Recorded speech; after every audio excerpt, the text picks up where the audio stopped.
তো শুনেছি যে উনি হলো নাঙ্গলকোট থানার একজন চিহ্নিত মাদক ব্যবসায়ী এবং 5 বছর যাবৎ উনি ফেরারি হয়ে আছেন। ঠিক আছে, ওনাকে অনেক পুলিশ অফিসার চেষ্টা করছে ধরার জন্য, বাট কেউ হয়তো এই 5 বছরের ভিতরেও সার্থকতা অর্জন করতে পারেনি।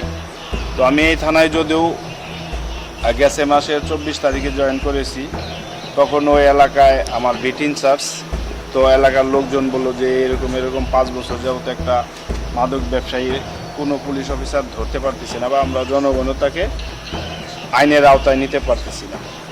তখন এখানে আমার এই যে সঙ্গীয় ফোর্স সাইদুর রহমান আর এলাকার কিছু গণ্যমান্য লোক আমি তার পিছে লাগায় সর্বোপরি 20-25 দিন এইভাবে আমার চেষ্টা আমি অব্যাহত রাখি। ঠিক আছে, আর এখন হচ্ছে আমাদের মাদক বিশেষ একটা অভিযান চলছে।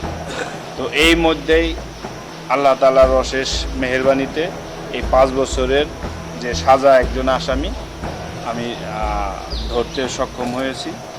তো আল্লাহ তাআলার কাছে শুকরিয়া আদায় করছি যাতে এই সমস্ত মানুষের কাছ থেকে আমাদের এলাকা মাদক মুক্ত, আমাদের ছেলে সন্তান মাদক মুক্ত হোক, এবং আমাদের সিনিয়র অফিসারদের যে অভিযান এটা যাতে আমরা অব্যাহত রাখতে পারি, মাদক মুক্ত আমরা দেশ গড়তে পারি।